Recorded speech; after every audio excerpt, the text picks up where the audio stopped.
Hello, and welcome to Ask a NaviGuide, part of the Abundant Aging podcast series where we talk about aging and family caregiving and how to work through stressful situations with the help of the United Church Homes team of NaviGuides. Our NaviGuides have decades of experience helping families work through difficult situations, and today we have Robin with us who will help us understand Medicare Advantage and authorizations and approvals. Welcome, Robin. Would you like to start off by telling us a little bit about your background in the subject? Sure. Thank you for having me. So I have about 20 years in the senior healthcare world where I was a broker. I worked in a little bit of claims as well as I ran a billing. I've managed a billing department for a home health care for 5 years before becoming a NaviGuide. Awesome.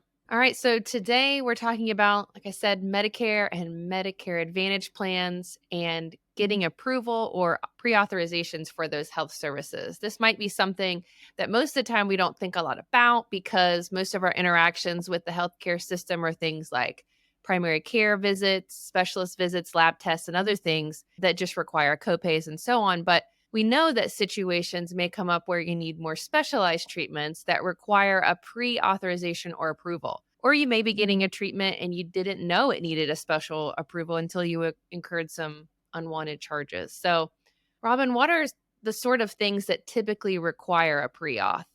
A lot of transitional care. So home health care therapies, skilled nursing facility visits, diagnostics such as MRIs and ultrasounds, anesthesiologists, experimental treatments, outpatient surgery facilities, medical equipment, just to name a few. Okay, so how do you find out from your insurance company that a pre-auth is something that's required? The best thing to do is to contact the customer service member number on the back of your insurance card.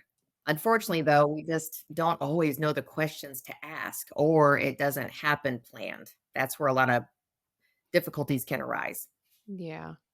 So, what is the responsibility then of your healthcare provider to check whether a procedure is approved before or not you have it? Like, is it on them or is it just on us? Ultimately, it is our responsibility. However, if it's a planned surgery, their billing departments are very good about that. It's mostly an issue when it is unexpected. So if you're at a hospital and the hospital's saying you're not well enough to go home, you need to go to a facility. But let's say the hospital had you, you might have been there 3 days, but you were never actually admitted. You were under observation the whole time.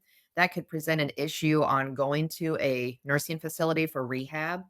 You might have to get prior authorization, but that's taking a couple of days, and the hospital saying you can't be here, that can cause a lot of problems, a lot of anxiety for the patient and the families.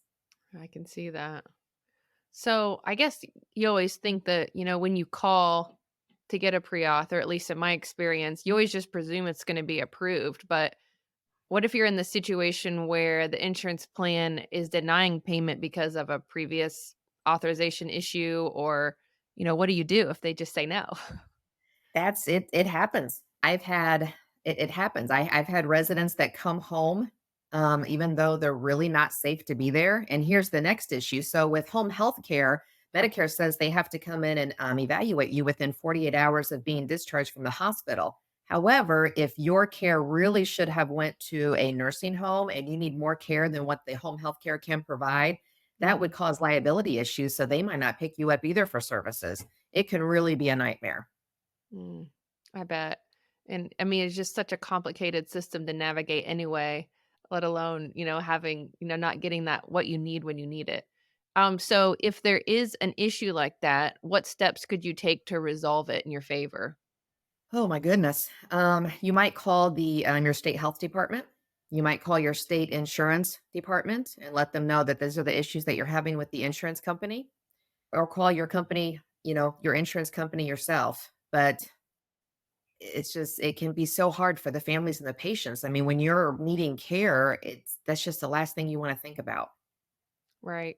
And so do you know if there's a list or something online where you could check, like if you know if something's coming up, just to see if your insurance company requires a pre-authorization for that service? Well, your summary of benefits always with Medicare Advantage plans, every year they send you, even if you don't switch plans, they will send you a summary of benefits. And that is golden. It's very easy to look through. Everything is just lined out. First it goes by inpatient services, then it goes by Mhm. outpatient, and so forth. So certainly having that handy, even if you don't understand it, usually the discharge planner, if they're looking through it, they may not know, because as we've learned, if anything, with these podcasts, is that there's a lot of things that can go on, a lot of options.